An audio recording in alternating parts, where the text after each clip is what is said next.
Amen. Okay, gentlemen. Erev Shabbat Shalom. Chazak Baruch Rabbi. That was a Chazak Me'od, as they say. The shiur is being given in memory of Sarah Bat Yedida. What is it? Ushlomo? Is it Ushlomo? Yedidya. Okay, Sarah Bat Yedida, and also the Sarah Bat Tziviyah. Yaakov, Ruach Adonai. תנחם בגן עדן וכן בכל בנות ישראל שם מחל החמים והסליחות וכן יהי רצון ונאמר אמן. רבותיי, we're studying Parshat Shelach.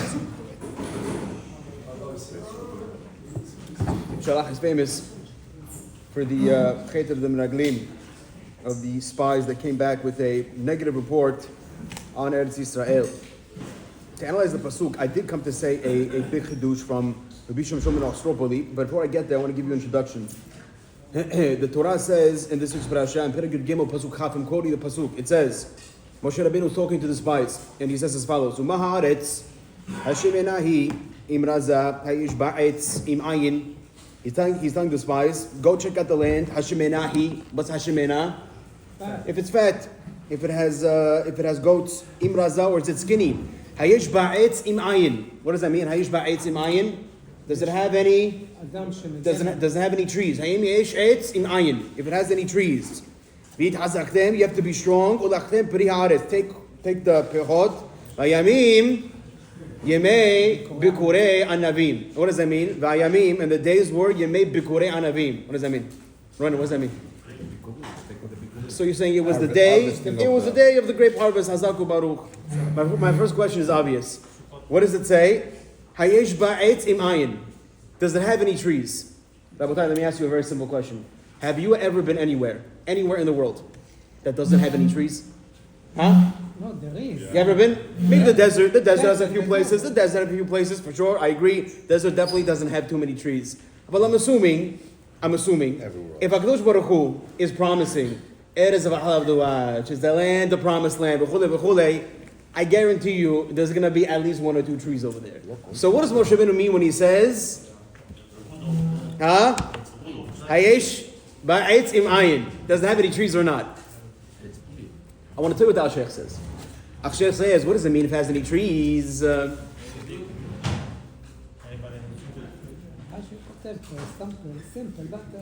Before Rashi. The Al-Sheikh says that, when was it, 2006, 2007? When did we give Gaza? What year was that? 2005? I was a sophomore in high school. So when we gave Gaza, what happened? When the Arabs, when they got there, they saw they were planting everything and nothing was growing. What did they think? They thought that before the Jews left Gaza, what did we do? They thought that we poisoned the land. So therefore, when they got there, nothing was growing, they blamed us that we poisoned it, and they burned down all the graves that were left, all the Jewish cemeteries that were left. What was the honest truth? However, we didn't burn anything. We didn't poison anything. The honest truth is that it just doesn't grow for Al-Arabim. It's for the Jews specifically, only. So what happened? Says the Al-Sheikh, the exact opposite. When the Canaanim heard that the Jews were coming, what did they do? They burned down all the trees in Canaan, and they poisoned the entire land. And when they noticed that we are Midma'ameya, when they noticed that it wasn't just a direct flight from Cairo to Yerushalayim, it was going to be a 40-year delay. I talk about a 4-hour delay in the airport. There's a 40-year delay in the desert. They said, listen, they're not going to come here. We're going to replant the trees for our sake. So Moshe Rabbeinu told them, Ha'im yesh eitz o ayin. He was telling them, I know that the Canaanim, I know that they burned down all the trees. And I also know they replanted them. So therefore, he told them, Im yesh ba'etz im ayin, go check if those trees that they planted, if they took root again. So therefore, now I understand. Be'emet, I'll tell you, Moshe Rabbeinu knew there are trees everywhere in the world. Elamai, he knew that the Canaanim, they burnt it down. So therefore, he went to go check if they're there, if the new trees took root or not. That's the Sheikh HaKadosh. What does Rashi say? Rashi says something unbelievable. Says Rashi, what does it mean? Ha'im yesh ba'etz im ayin. Eitz is not referring to trees. Says Rashi in a very deep Parshat. Im yesh ba'adam kasher she'egen alehem b'zichuto. Oh, the word eitz over here is not an actual tree. It's referring to Adam Kasher. What's Adam Kasher? A tzaddik that has some sort of zichuyot that are going to protect the Miraglim as they are in Eretz Yisrael. very nice. Why is Be'emet indeed Adam Kasher referred to as an etz? Anybody know? Why would a tzaddik be referred to as an etz? What? Oh, very good. Fine. But what's the explanation? Lama. Why is the Adam Kasher referred to in the pasuk as etz or ayin or not there? Ma pishat. What's the kasher between tzaddik and an etz? Okay, he bears fruit. I also bear fruit. I'm not such a tzaddik. You also bear fruit. That guy bears fruit. A shaim also bear fruit. Okay. I just have something. Go ahead. I'm listening. Maybe he told them to go check if there's trees. Maybe if we deserve the land, Yeah. we should have the trees. If they have. As the trees, you missing physical trees? I'm not talking about that anymore. Rashi says tzaddik. I'm going right now what Rashi says. What is the connection between Adam tzaddik and an etz hasadeh? So I saw two explanations. Explanation number one is that the trees, they go through different stages in life. In the winter, they're dead and they're barren. In the summer, they're flourishing and they're gorgeous.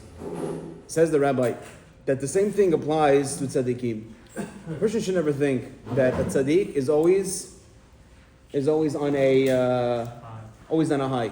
He goes, the truth is, as King Solomon tells us, Sheva Yipol Tzaddik Bekam. That a tzaddik, he can fall 7 times. About the hidush in the tzaddik is, V'lo Sheva Yipol Tzaddik, and he stays laying down. That is Iush, that's the Yetzirah. Sometimes a person is in a very difficult spiritual spot.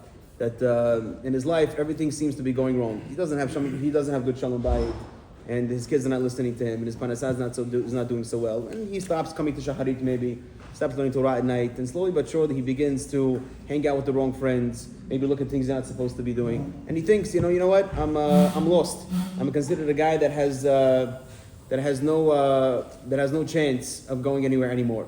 Says the Rabbi, that is a wrong thought, because just like the trees, who are very, very flourishing in the summertime, but also fast forward a few months later, and you look at the same exact tree, you're not going to recognize that tree. You have no idea what happened to that tree. It looks like almost like a wind blast went through the neighborhood and he destroyed all the trees. He goes, but not true. However, it's just the season. There says the Rabbi, that is peshat to the tzaddik. A person should never think tzaddikim, they're always on a trajectory going up. Even though yes, that should be our goal. Our goal should be that the trajectory is going up. But at the same time, if a person sees himself falling, that's not a reason to give up. Adrabah.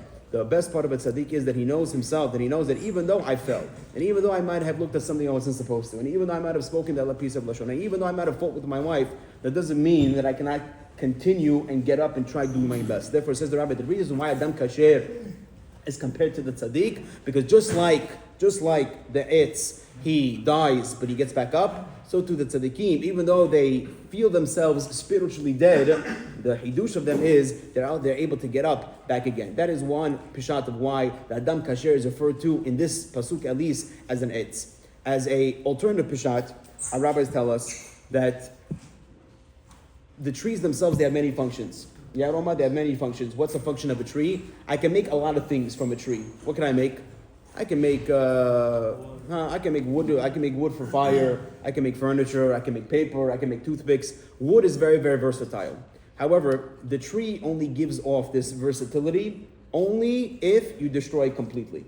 You cannot have a tree. You can have the fruits of a tree separate from the tree itself. But if you want to use you want to take full advantage of the tree itself, what do you have to do? You have to destroy the tree. Therefore, says the Rabbi, that is Adam Kasher. Adam Kasher is that when he cares about Am Yisrael so much, when he cares about them so much that he doesn't matter anymore, that is Adam Kasher. I want to read you the Pashat of Rabbi El Karif in his book called Sas Bir Matecha. It's a phenomenal book, Rabbi. If you want to get it, it's in all the bookstores. He says incredible. He says, Kol Eitz Peri. He goes, Pri Mitkale. The Pri, you take it off. Acha Eitz Nishar Amod Al Tilo. But the Eitz is still there. However, he says, Abal Kishekortim Vigodeim Et Ha'etz. When you rip out the tree from its roots and you chop it up and you grind it, it's completely gone, but you could use it very versatile. You could use it for many different things. You can go on lirahitim for furniture, lasiyat nayar for paper. Okay, b'chule b'chule. Hatzadikim mishalim la'etz. The Adam Kasher that Rashi is referring to, etz is referring to Adam Kasher because Adam Kasher is like a tree. Hem michanim latet et atzmam lezulat. They are ready to give up from themselves only for the benefit of other people. Everybody's really ready to give over to other people. You're ready to sacrifice for people. You sacrifice for your wife and kids. You sacrifice for your neighbors. You sacrifice for your friends. Rabbi says this guy, but you don't find too many people that are willing to completely destroy themselves for other people. Rak mishuhu ish ma'ala. Only if you find a guy that's very, very special. He's coming along, he's willing to say, I do not matter. All that matters is people who need my help. Those people matter. I have zero interest. I don't count at all. Tzaddik v'kasher mukhan latet lazulat al cheshbono. You hear that? A tzaddik v'kasher is willing to give to other people, but on whose account? On cheshbono, on his own account, to say that even though I'm sacrificing, and even though I have to give up, and even though I might not be benefiting, a tzaddik kasher says, I'm willing to give up everything, the zulat lema'an, other people. Achu atzmoni shar belo kelum. As at the end of the day, he's going to be left with what? With nothing. B'mishkafayim shel Torah, in the look of Torah, Adam kasher, hu mishnoten be'atzmo, v'noten et atzmo, kimo etz. He's a person who gives of himself, and he gives up himself. Just like a tree does. Just like a tree is willing to sacrifice its entire being, its entire body, just to produce other functions like the rehitim, like the furniture, like the paper, like the pencils, like the toothpicks. So to Adam Kasher is willing only to give up completely from himself. The rabbi from Gur says, called Halev Simcha, Etz Kolonitina. The eitz he's completely giving. Who doesn't take anything for himself. Rak v'noten. Noten pechot. Noten tzel machzet aminachama. He gives his shade. He gives his fruits. Ulbasof. Noten et gizol hasaka lehitim. At the end of the day, he gives even his own self for asaka, for fire, and for reitim, for furniture. Adam kasher. Who's called Adam kasher? Zenoten v'noten la'atzmo eno tzrich me'uma. Doesn't need anything back. Adam shosek b'nitina aval choshev agam al atzmo. If a person thinks to himself, I also do chesed, I also give for myself, but I also think about myself. Says the rabbi, even though I think about myself very little, but I think about myself. He's considered a good guy. You're a very nice guy. However, bottom line is, you cannot call this man kasher. Therefore says the rabbi, that's why it says it's Adam kasher, because Adam kasher is a person who gives completely and fully from himself. I think they tell a story about Rabbi Gifter. I read the story in one of Rabbi Pesach Kron's books. He said that one time he was on a flight, and who was on the flight with them? Rabbi Mordechai Gifter. Rabbi Mordechai Gifter was the Rosh Yeshiva of Telz Yeshiva in Cleveland. And he said that he was going on a flight, very late night flight, from LaGuardia Airport to Cleveland, Ohio. And when he was on the airport waiting to check his bags, he noticed that a student from his yeshiva was also flying back to Cleveland, but the student didn't have. Thank you, Ronan. Yes. A student from the yeshiva Hazak. A student from the yeshiva was also on hold to find the flight. He didn't have a ticket, but they told him if a seat opens up, they're going to give him the seat. Bottom line was, half an hour before the flight, they told the student, we have a seat for you.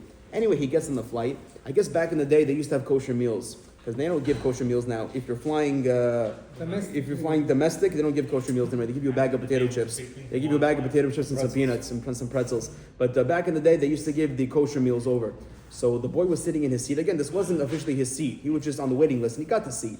So in the middle of dinner time, the stewardess comes over to him, and she says, this is your kosher meal. And he says, there must be some sort of mistake. I did not order a kosher meal because I just got this ticket. You couldn't possibly you couldn't possibly know that I have a kosher meal if I just got the seat. She goes, no. She goes, the rabbi in the front, he asked me to give you his meal. So he came to Rabbi Gifter and he came up to me, he goes, Rabbi, he goes, first of all, I didn't even notice, he goes, thank you that you noticed me before that I was on the flight. And second of all, the Rab doesn't have to give me his dinner. He goes, no, he goes, you don't understand. He goes, when we get back to Cleveland, he goes, you're going to go back to yeshiva. You're going to be back way after dinner time, and therefore you're going to go hungry. He goes, but me, I'm going home to my wife. He goes, my wife never ever let me go to sleep hungry. So I guarantee you, when I come home, I'm not going to go home without supper. I'm going to eat dinner, I guarantee it. Because you're not going to have. So therefore, I want to make sure that you have dinner before you go home, before you go to sleep tonight. Because that's what it means, Adam Kasher. He gives from his gizol. He goes over from his own trunk because he realizes that it's not only about himself. Forget about himself. I'm not even considering the picture. Rather, it's to give the man hazulat. Always give for the other person. I think they tell a similar story with Chacham Bitzon Abba Shaul. They tell about him that when he got older, he couldn't see students anymore. He couldn't see, in Hebrew, we call it Kabbalat HaKahal. You couldn't see the people anymore. Why not? He goes, because every time somebody comes to me and they complain about this problem, and this problem parnasa, and this problem shidduchim, and this problem over here, this problem over there. He goes, what do? I tell them it's going to be okay. But how do I do that? How do I just guarantee them that it's going to be okay? I don't have magic in my words. B'ezrat Hashem, you're going to find the shidduch. B'ezrat Hashem, you're going to find parnasa. But it always works. So how is it that these gedulim, they can guarantee things, and at the same time, these things that they guarantee always come true? Oh, you ever wonder that? Ever wonder how it's possible? Says the Hametzion, I'll tell you why. He goes, because when I guarantee them something, I tell Hashem after they leave, Hashem, I'm going to take upon myself something extra for this person. An extra 10 minutes of learning, an extra perek of Tehillim, an extra fast day, an extra this, an extra that. He goes, but when we got to the age where he was pushing already above 80 years old, he told them, he goes, I cannot possibly take upon myself anything anymore because my entire day is involved with me, just of my kabbalot, just what I accepted upon myself, lema'an everybody else. He goes, I don't live anymore because I live for everybody else. Therefore, when they come and they see me and they come to complain about this problem and that problem, I cannot possibly tell them it's going to be okay, because how can I guarantee them when I cannot possibly accept upon myself anything else? That's what it means, Gadol Shebatorah, a Gadol Hador, an Adam Kasher, a Tzaddik, is always living for somebody else. They don't eat, they don't drink, they don't do anything, they don't sleep unless they know that somebody else is okay. They give from themselves just like the tree. Therefore says the Rashi, what does it mean Adam Kasher? Well, Rabbeinu told them, go look for the Eitz im Ayin. Who's the Eitz? Eitz is Adam Kasher. That because of him, he has certain zuchuyot. That because of him, these spies are going to have success in the land of Israel. That is what it means Adam Kasher. Okay, Rabbi, so I accept. You want to tell me that Eitz is who? Eitz is Adam Kasher. Eitz is a tzaddik. Says the Rabbi called Megalayim Ukot. Okay, so I accept. Eitz is tzaddik. So why not just say that? Huh? Gentlemen, wake up. Why not just say that? Instead of the Torah saying, Uma aret Hashem enahi, im razah hayesh ba eitz im ayin. Just say, Hayim yesh ba tzaddik or ayin. What are you telling me? Drive me crazy. Rashi has to tell me. Asher has to tell me. Adam kasher gives all eitz. Just tell me, tzaddik or ayin. What's Parshat? Maglei Makot, unbelievable. Here's what I'll tell you why. Because Moshe Rabbeinu over here, he meant somebody very specific. When he said the word eitz, he was referring to a tzaddik, but a very specific tzaddik. Who's this tzaddik? Says Maglei Mukot. Who? No. Says Maglei Mukot. Says Maglei Mukot. The tzaddik is reference to Eov. Eov, whom we know was one of the advisors of Paro who ran away. He had a horrible life. We have a whole navi about Eov. Says Maglei Mukot. He goes to see what happened. Avraham Avinu, Allah Shalom, he had a father. His father's name was Terach. Terach was called an Oved Zara. Also Oved Tzilamim. Tzelem is like a idol. So Oved Tzilamim. Says the Rabbi, Megalei Mukot, that the truth is, Eov was the Gilgul of Terach. And therefore Eov came down to Eretz Canaan on purpose because Eretz Canaan was known as a land of Mushchatim. It was a land that was filled with idolatry. Therefore Eov, being the Gilgul of Terach, had to go down and fix what Terach messed up. In Terach's previous life, he was selling Avodah Zarah to everybody. He was Oved Tzilamim to everybody. He was selling idols left and right. Therefore, Eov, who was the Gilgul of Terach, he had to come down to Eretz Canaan in order to teach people that it's improper to be Oved Zarah. This is the Maglei Mukot. Oved Tzilamim. Ayin Tzadi. Oved Tzilamim. Ayin Tzadi. What's Ayin Tzadi? Etz. Therefore, when the Torah says in the pasuk, what's the Torah? Hayesh ba etz im ayin. Etz is Eov, because Eov is Oved Tzilamim. He is the Gilgul of Terach, who was Oved Tzilamim, who worshipped Avodah Zarah, and his goal was to go down there and fix the original sin of Terach. Says Rashi in this week's parasha, I'm reading the pasuk. It says when Yoshua and Caleb came back to Moshe Rabbeinu, when they reported, they said the words, Tsar tzila me'alehem. Their protection has left them. Rashi says, who's the protection? Maginam hazakam. Kishirim shebehem metu. The kosher people amongst the Kanim, they died. Who's the kosher people? Says Rashi, Eov shayam magen alehem. It's Eov who used to protect them, because in his zehut, because he was the Gilgul of Terach, he was in the middle of trying to make a renaissance of Tshuva. Because he died, therefore they have no more protection anymore. And I'll point out something. By the way, Eov was not successful in his mission. Eov did not succeed in turning the people of Canaan back from Avodah Zarah. How do I know? Because in Parshat Vayikra, or in Sefer Vayikra, when God is telling Moshe Rabbeinu or the Jewish people not to be like a certain nation, what does he say? I'm quoting the Torah. It says Vayikra Yud Het Gimel. It says, Ochemaaseh Eretz Canaan asher ani mevi etchem shama lo ta'asu. Do not do like them. But hold on a second. If Eov was there, he probably fixed them. Elamai says the Rabbanim, he did not fix them. But still, he had tremendous zechut. Why tremendous zechut? Because the fact that he tried, gentlemen, listen to what I'm telling you. The fact that he tried to fix them, the fact that he had the amelut to fix them, that in itself is considered a big enough zechut to protect the entire country of Eretz Canaan. You know what that means? That means the non-Jews, they look at success in if I succeeded in my mission or not. However, Yehudim, we don't look at it that way. We don't look as, bottom line is, did you do what you were told to do? We don't look at it that way. We look at what? The effort. That's like we say before we read Gemara in the morning, Anu amilim, vehen amilim. Anu amilim, just by our amilut, just by trying to do something, umikablim sechar. We get reward just by the amilut, and the proof is from Eov. Because even though he tried to do it, but he wasn't successful, still in his zechut, while he was alive, he was protecting the entire country. However, vehem amilim, the goyim, they try very hard, ve'ena mikablim sechar, because the goyim, they don't get paid based on what they tried, they get paid based on their succession. And if they don't have succession, they don't get paid. Am Yisrael is so special that God says, even if you didn't complete your mission, but you tried to do it, Rabotai, you tried to do kiruv, you tried to do outreach. I think this is a big chizuk for me, by the way, because a lot of times, I try to do kiruv a lot, but a lot of times, I'm not successful in my mission. But all of a sudden, I read this, and I get depressed once in a while. You try so hard, you give so many classes, you can try and encourage and inspire as much as you can. By the way, not only me, everybody at this table has an obligation to do some sort of outreach. Whether it's for your family, whether it's for your friends, whether it's for your neighbors, whether it's for your co-workers. You have to do something to pull somebody to a shi'ur. And you try, you call, and you encourage, and they don't come. You say to yourself, what was all my amilut for? What was all my trial and error for? The answer is no, Rabotai, it did something. Because just like Eov, even though he wasn't successful, but his country was protected because of him. So to anybody that tries,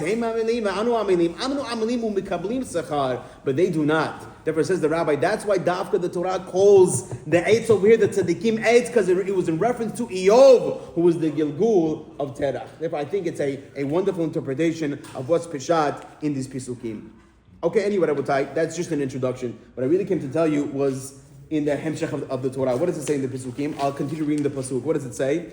It says, V'hitazaktem, you have to be strong. Ulachtem b'pri haaretz, take from the fruit of the land. V'yamim, getting back to this, Yemei b'korei anavim. What is that again? Amen. What does that mean? And they went in the days of the great harvest. There's Midrash Piliyah. Midrash Piliyah is a midrash that's a pele. What's a pele? It's a wonder. Nobody has any idea what the midrash is talking about. I'm quoting you the Midrash Piliyah. It says the midrash, why didn't the spies have hatzlacha when they went to spy out the land? That's exactly why. Because when they went in the time of the grape harvest. For some reason, the grape harvest and them not having hatzlacha in their mission is independent one and the other. They had hatzlacha. They 40 days back and forth with Israel was fast. Yeah, but they came back. You call that hatzlacha? You call that because of them? You have Tisha B'Av. You call that hatzlacha? What they did was No, because I don't call that hatzlacha at all. Just because they survived. They looked at it negative. They said this, everyone is eating their inhabitants. They had no atzlacha. And according to the Midrash, the reason why they didn't have atzlacha is because it was the days of the grape harvest. Lachen, says the Midrash, Kediv anavim hasir yud. It says in the Torah anavim, and it's spelled ayin nun, bet mem sofit, without a yud. Go explain. No idea what it's talking about. No, it says anavim with you. That's what it says, but the Midrash doesn't say that. It says without. It says without. They're saying it without, but in the real pasuk it says with. Okay. What's the explanation, gentlemen? Rabotai, what's the explanation? What does the fact that the Haglim go The fact that they went during Yemei Bikurei Anavim, they went during the grape harvest, what does it have to do with them not having Hatzlacha? Says Rabbi Shimshon ben Ashtrapoli, unbelievable. I'll tell you what he says. He says that Rabotai, we know the name of the Malach HaMabit. What's his name? Can't say his name. His name is the Samech Mem. Samech Mem, Aleph Lamed. That's the suffix. All the Malachim had that negative, had that name at the end of them. Samech Mem, Aleph Lamed. Says the rabbis as follows. Here it is. And he says, Samech Mem does a great job almost the whole year round. I say almost because he does only work on one day. He has one day off of the year. What's that day? Yom Kippur. Exactly, Yom Kippur. Because if you take the gematria of Hasatan, it's 364. And there's 365 days of the year. In order to hint to me that Hasatan, gematria 365, that means he had 364, he has one day off a year, which is Yom Kippur. But you'll tell me that you know people who sin on Yom Kippur. So how does that work? I know people who eat on Yom Kippur. I know people who drive their cars on Yom Kippur. So what does it mean, Jewish people? So how does it mean that Satan doesn't work on Yom Kippur if I know people are making Averot? Huh? Did his job before, Now, Elamai, I think the explanation is that the Satan won't bother you on Yom Kippur. But if you go to him, he'll accept you with open arms. I think that's Parshat. He doesn't bother you, but if you go to him, no issue. Anyway. He's not doing outreach. He's not doing outreach. You're doing your own outreach. Says Rabbi Shimshon ben Ashtrapoli that the Satan works almost the entire year, and he does a very good job. However, it says Rabbi Shimshon that there are certain times during the year where the shlita is the dominance. The dominance of the Satan is stronger than other times of the year. There are a few months of the year, in fact. And it says Rabbi Shimshon that the 2 months, there's actually more than that, but for our purposes we'll focus on the 2 months of the year, that are the most dangerous, that Satan has the most influence, is the months of Tammuz and Av. Tammuz and Av are the months. In fact, I think there even is a remiss of that, because if you call him, his name is Samech Mem. Samech Mem is like saying summer. Yeah, Samech Mem, summer. So it's the summer months, yeah, you like that? The summer months that the Satan is more influential during these months. That's what Rabotai, why do you think it? Why do you think it that the summertime is always a time where people are more lax in their Avodat Hashem? All of a sudden, maybe you go to later minyan, maybe you don't go minyan at all. Maybe you stop learning in the summer because you're traveling. Maybe the tzniut is a little more lax during the summer. What's Parshat? It's not because it got a little hotter outside. It's not Parshat. Parshat is, that's what he wants you to think. But the honest truth is, the reason why there's a more of a lax in mitzvot during this time is because the Satan has more of a shlita. Otherwise, it wouldn't make any sense. Who in the world came up with the idea that kids end school in the middle of the year? Who in the world came up? If I was making school, I would have them have school the entire year round, and either the last 2 months of the year give them off. 2 months. They need 2 months off. When I lived in Israel for 5 years, the kids got 3 weeks off. That's it. They got off from after Tisha B'Av to Rosh Chodesh Elul. What in the world are we doing giving our kids 2.5 months off? What are they going to do? What do you think they're going to do when they have 2.5 months off? They're going to get into trouble. They're going to drive you crazy. Let them go to school. Let them have an education. Let them be busy. Elamai, what happens? For some reason in America, because I know in other countries, in fact, Australia doesn't have summer in the middle of the year. They have summer in the beginning of the year. And that's when they give their kids off, because that makes sense. You give them either beginning or the end. Who gives off in the middle? Because the Satan comes along and he says, we think the reason why the kids have off from school is because of the summer vacation. That's how it's supposed to be. That's not how it's supposed to be. It's supposed to be that the kid should be learning in school, but since the Satan has a greater shlita, has a greater dominance over this time, that's why Tinokot, Shabbat, Rabban are not learning, because he knows the greatest zechut that we could have is the children sitting down with the sweet voices of the Torah learning in the classrooms, but they don't have that because the Satan has the biggest dominance over this time. Therefore says Rabbi Shimshon ben Ashtrapoli something unbelievable. He says that when were the spies dispatched? Anybody know? What was the date that Moshe Rabbeinu sent them?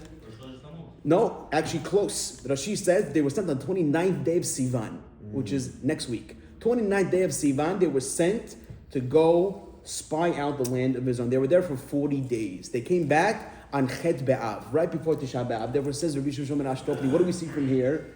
That the majority of their expedition, majority of their traveling, they were traveling in the months of the Satan. Therefore says Rabbi Shimshon, you want to know why they weren't successful in their mission of scouring out the land of Israel? Is because they went during the months that Satan has his dominance. During the months of Tammuz Be'av, if they went right before Tammuz began, they stayed there the entire month of Tammuz and the worst part of Av. That's why, in retrospect, maybe they should not have gone at that time, but Hashem wanted it that way, and that's why they messed up. Says Rabbi Shimon this is such a bombshell hidush. He comes over and he says, "I'll prove with you the Pesukim." What does it mean, Yemei Bikurei Anavim? See, the word in Hebrew means Bikurei Anavim means the season of the grapes. So this is Rabbi Shimon, you're interpreting it incorrectly. The word Bikurim means in the season. It can also mean, we have a mitzvah in Parshat Kitavot called Bikurim. What's Bikurim? The first fruits. Right? Or Bikurim also comes to the word Bechor, which also means first. Therefore, he says that take the words Bikurei Anavim, what comes before Anavim.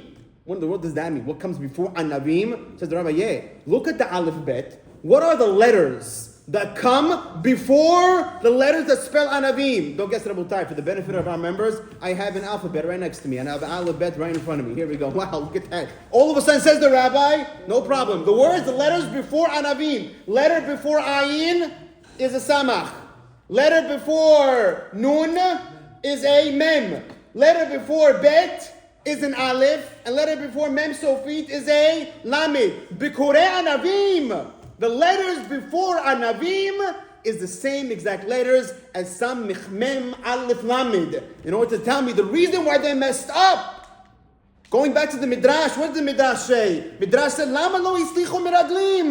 Hayamim yemei Bikurei Anavim. What are you talking about? Because they went in the times of Bikurei Anavim. They went in the times that the Satan has the biggest shlita. Not only that, but he says, Yemei Bikurei Anavim. There's so many Yemeis over here. V'hayamim Yemei Bikurei Anavim. What does that mean? And it was the days of the grape harvest. Too many days over here. Just say once, Hayamim Bikurei Anavim. What's it Yemei? Says the Rabbi, Yemei, Yud, Mem, Gematria?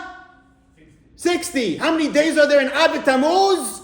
60 days. He says the reason why they were unsuccessful is because Yemei Bikurei Anavim, the 60 days of Av and Tammuz, which is the biggest shlita of the Samech Mem, Bikurei Anavim Samech Mem, that's why they had no Hatzlacha.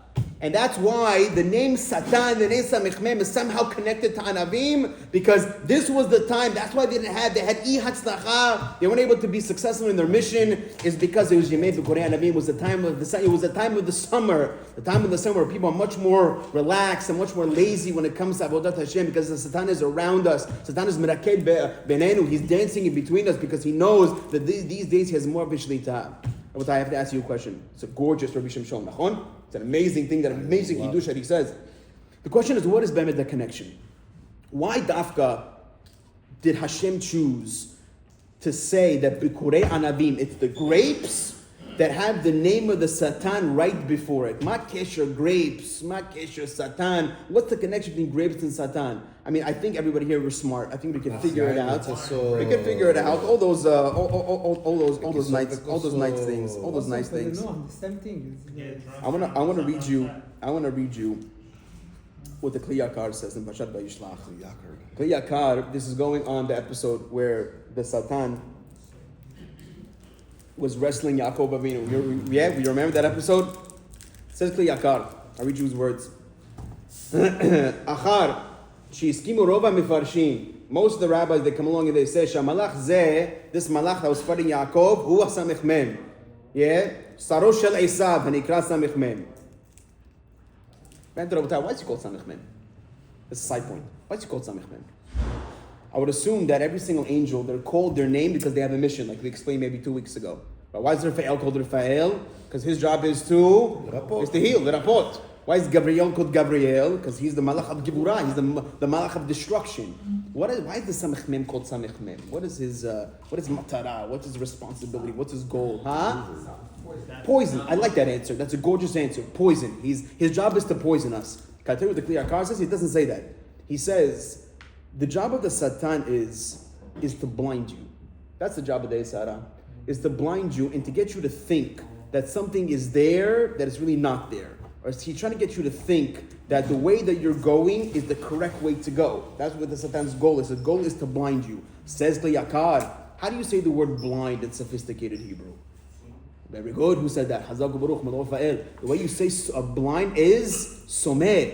That's why the Satan is called the Samech Mem, because his job is to blind you, to make you think that your lifestyle is correct, when in truth is, it's not correct at all. Says the Rabbi, Ki kol chebtso, his entire efforts, l'sameh einei ha'adam, to blind the eyes of a person, u'la'koto be'avaron la'soto suma me'ein sichli. Hear that? Me'ein sichli is to make you intellectually blind, to make you not think of your next move. The blind man never knows what his next step is. The blind man never knows what's going to be in front of him. Yetzer Hara trying to get you to always think that, not to think, but really he tries to get you not to think at all, in fact. Because if he knows that you think about your next step, you're going to realize, hold on a second, I'm doing something here wrong. If he could get you not to analyze what your next move is going to be, then he has a great chance of making you fall. However, if you just stopped and think for a second, what am I doing with my life? Where am I right now? Just take a good look in the mirror and say, what should I be doing on a daily basis instead of what I'm really doing on a daily basis?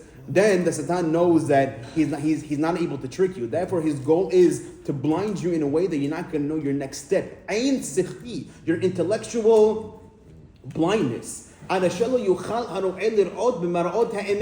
His goal is to blind you until the person doesn't see what the truth really is. To understand what real fear of Hashem was, what real learning is. It's coming to hint to me something.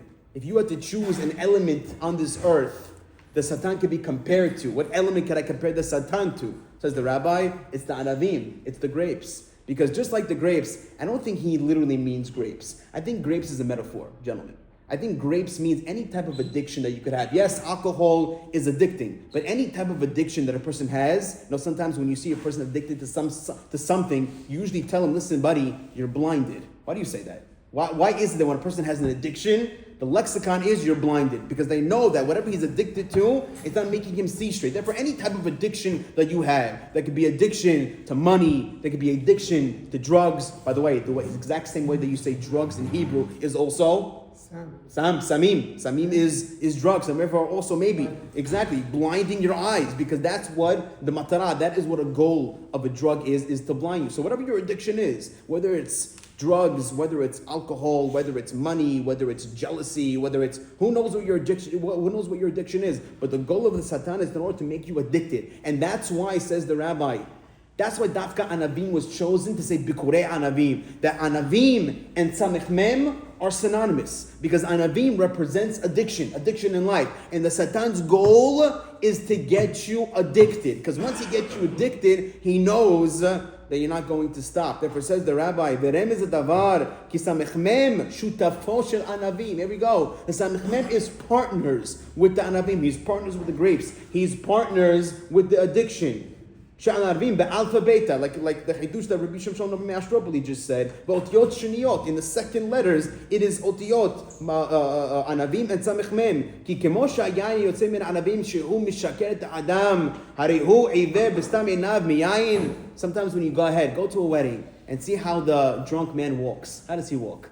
He walks exactly like a blind man. He has no idea where he's going. He's tripping on himself. He's bumping into walls. Because just like the blind man doesn't know where he's going, so too the man that's addicted, the man that's drunk, the man that's on drugs, the man that's completely out of his mind, he also doesn't know where he's going. V'satam shikor holech ke'or hasuma, a regular guy that's drunk is walking like a blind man. Kach samech mem zir shutafo. Samech mem is the partner. V'imkein ha'anavim sa'amim ein hagashmi. He doesn't want you to see who God really is. Don't get me wrong, Abutai. Don't get me wrong. It's mutar. It's permissible. It's encouraged sometimes to drink alcohol. You're supposed to. Lahaim. What does it say? Yain yismach. You're supposed to drink sometimes. But the moment you go overboard, and the moment you take whatever your fun that you're having, and you push it to the max, and you go across the line, and you abuse it, that's when the Satan says, now you're mine. Can I tell you a wonderful midrash that I found in Parshat Noach? After Noach got off the teva, what does he do? He plants a vineyard. And the truth is, if I was Noach, I probably would have done the same exact thing. Listen, between me and you, I was just on a boat for for the past, it only rained for 40 days, but I was on the boat for an entire year. And all I was doing the entire day is, for lack of a better word, I was a zookeeper for the entire time. I was going from floor to floor, feeding animals. A lion hit me when I was there. I was very, very traumatized. I think I deserve a drink at the end of the day. And all of a sudden, when he gets off the teva, and he plants this kerem, he plants this vineyard, the Midrash says, Vayitach kerem, plants a vineyard. B'sha'ah shaya holech litach kerem. At the time he was going to plant the vineyard, Paga or Efga bo shidash madon. Some demon met him. And the demon said to him, Amar le, shutafi imach. You want to become partners with me? You want to become partners in this vineyard? Ela is dahar bach. I'm warning you. The lo te'o lechelki. Do not cross over into my chelek. Do not abuse the wine. V'im alat bechelki. Because if you abuse the wine, ana chavel bach. I'm going to abuse you. Rabotai, this was said by a midrash that was written 2,000 years ago. Something that psychologists and therapists are just realizing today, that if a person abuses alcohol, if a person abuses these things, at the end of the day, who's going to suffer? He's going to suffer, because he knows that if you abuse the alcohol will just abuse him back. Something the midrash said, or the shimadon, this demon said to Noach, a much long time before that. So therefore, Rabotai, we see that a person has an addiction, when a person is obsessed with something negative, and he crosses the line, and he abuses it, our rabbis tell us it can never end well, especially for him. And that is the goal of Samech Mem. The goal of the Yetzer Hara is trying to get you not to think. To just close your eyes and walk like a blind man. And that's why Bikurei Anavim, the same exact letters of Samech Mem, is hidden within the word Anavim, because Anavim represents addiction. Addiction to whatever you think. Everybody here knows what he's addicted to and what he could try to get away from. By the way, the phones are they're not worse, they're not better. They're exactly the same. A person can be addicted to his phone, unless it's kosher. A person can be addicted to a lot. A person can be addicted to the internet. A person can be addicted to pornography, barabinan. And these things, they're very real types of addiction that people must deal with. A person cannot expect these addictions to go away on their own, because once it's Samech Mem, he has you. The same exact kliyar card, I didn't put it on the page, but the same exact kliyar card that says that the Samech Mem is within the words of Anavim. He also said the Samech Mem is compared to a Zavuv. What's a Zavuv? Zavuv is a fly. And he notices that, the character trait of a Zavuv is never to land on closed flesh. You'll never see a Zavuv flying around a healthy animal or a healthy human being. Why? Because there's no openings in his body. But the moment that human being has a small cut, the moment that animal, that horse or that camel has a small gash, a small wound, the flies will be all around it. Says the kliyakar, because that's what the Satan does. The Satan waits. Lepetach chatat robetz. The moment there's a petach, the moment there is that small little crack in the hole, the moment there's a crack in that skin, the fly is all over it. So to a person, when he begins to let the Satan in, again, this can have different ramifications for everybody else. If you know that you have a group of friends that are always speaking Lashon Hara, your job is not to hang out with them, not to go hang out with them and say, I'm not going to speak. Because I guarantee you go hang out with them, you're going to speak. If you know you have a problem with being on your smartphone, the goal is not to get a smartphone and say, I'm not going to go on those websites. It's not to get a smartphone whatsoever, or to have a smartphone to put a filter on it, to have somebody have the code to your smartphone. Because the moment the Satan sees that small gash, a person can find himself doing averot he never ever planned on doing. That is the goal of a Satan, to blind you not to know the next step. And once he has that small gash, like this zabuv, like that fly, he comes and he's flying all over you. So Rabotai, the question is, how does a person beat the addiction? How does a person say to himself that I'm going to conquer the Satan in the months of the summer when I know his shlita is the biggest? How do we beat him, Rabotai? How do we beat him? That's good, but I want to compare it to what happened in the Parshat Shavua. Who are the only two spies that didn't fall ba'atzat miraglim? Caleb and Yoshua. So even though it was Bikurei Anavim, even though it was the months of the Satan, somehow Caleb and Yoshua, they overcame. So therefore, I want to model whatever Caleb and Yoshua did, and however I saw them successful, I have to do the same thing in order to be successful in the months of the summer. So what did Yoshua do? Yoshua didn't do much. It was really Moshe Rabbeinu that did for him. What happened? Ya Hoshia me'atzat miraglim. God should save you from the evil plan of the miraglim. So what do we see Moshe Rabbeinu did for Yoshua bin Nun? He prayed for him. And that's the first answer. The first answer is that if a person wants to be careful in the months of the summer, And he wants to be careful not to lose. Listen, we had a great season. We had 10 months of learning Torah, from September all the way up until June. A person shouldn't come along and say, you know what, in the months of the summer, in the 2.5 months, whatever it is, I'm going to throw everything in the garbage just for 2.5 months of fun. No, you should pray for a special siyata d'shmaya, just like a person prays for parnasah. You pray for your wife, you pray for your home, you pray for your job. You have to pray in the months of the summer that the Satan does not have a dominance over you, especially over the children. Gentlemen, our kids are very, very bored. Right now, the kids have 2.5 weeks off from school before the camp starts. What in the world are you going to do with them? What in the world are they going to do with themselves? The question is, when a child is bored, he gets into a lot of trouble. When you're bored, you get into a lot of trouble. Therefore, it's your job to pray for siyata d'shmaya in the morning, by minhat time, by Arabi time, while you're reading Tehillim. To come along and say that I need to keep myself busy. My kids need to keep themselves busy during this time so they don't fall to the plan, to the dominance of whatever Satan has planned during the summer. That's why, generally speaking, especially once Tammuz comes in, we're very, very careful on what we're allowed to do, not allowed to do. Besides the fact that it's more of a dangerous time for Am Yisrael. It's dangerous physically, but it's even more dangerous spiritually. And then finally, you have what Kalev did. What did Kalev do? What does the Midrash say? Kalev took a pit stop by where? Manat HaMachpelah. He went to invoke the Zechut of the Tzaddikim. So does that mean we're supposed to do the same thing? We're all supposed to fly to Hebron tomorrow? I mean, you can't really. But is that required by us? We have to go fly to Kever Tzaddikim and see our forefathers to pray for Zechuyot? I don't think that's Parshat. I think the reason why he went to Kever Abda Avot is to gain inspiration. Because again, if Kalev is living right now in Yemei B'Kurei Anavim, he's living at the time where the Satan he has most of his dominance, what better life to emulate in the lives of the Avot who are also living during B'Kurei Anavim? Look at Avraham Avinu, just like the Rabbi said from before. Avraham Avinu lived during a time where it was a crime to be Jewish. You hear that? You hear that, Hamim? It was a crime to be Jewish. For Avraham Avinu at least. Just like no different than times of the Holocaust, no different than the times of the Spanish Inquisition, no different than the times of Uzbekistan and Tashkent, where it was a crime to be Jewish. But yet Avraham Avinu, what did he do? He persevered. So therefore Kalev, he goes to the Kever of Abraham just to gain inspiration. Abraham, you lived in the times of B'Kurei Anavim. I'm also going to go through at the exact same time. Therefore, whatever you do, whatever inspiration you gave to yourself, I want the same inspiration. Yitzhak, you were a human sacrifice. Yaakov, nothing went right in your life, Yaakov. Nothing went right. You didn't marry the right girl. You didn't have the right children. You lost your favorite son. Daughter got violated.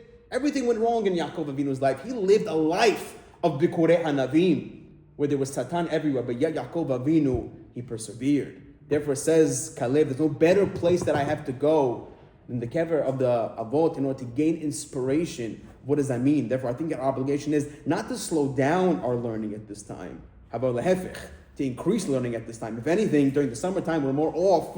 We have more time. Don't spend that time on the beach. Don't spend that time binging your favorite Netflix shows that you haven't caught up during the year. Your job is to increase your learning, because just like Kalev, he increased his inspiration. The way we receive inspiration is by learning. Now, whatever Kalev did, he got inspiration. Whatever Yoshua did was that he prayed for himself to have siyata d'shmaya in that time. Our job is to do the same. Do not let the Satan, this very dangerous time, yes, dangerous physically, a lot of things went wrong for Am Yisrael in the times of Tammuz and Av, but even greater danger that we're not so aware of the spiritual danger that's surrounded this time. Don't ever take it for granted. There's a reason why the summer is a lax time. There's a reason why the summer is the way it is. The moment, sometimes we like to equate things with the moment we hear things. If I hear winter, right away I get cold. Why? Because the winter, I associate winter with cold weather. The moment people hear the word summer, all of a sudden it's much more relaxing. They associate the word summer with relaxing time. It's like that on purpose. Satan wants you to believe the summer is a relaxing time so you can let your guard down. The entire year you were very, very good. And all of a sudden, when the summer months come along, let your guard down. It's down because he wants you to fall during this time. Therefore, our obligation is, if you're praying for something new tomorrow, pray for special siyata d'shmaya during the summer. And don't decrease your learning because you have free time. Adrabah, get that inspiration from the Avot that Kalev did. Increase your learning so the Satan cannot have dominance at this time. Wishing our remembrance. Shabbat Shalom.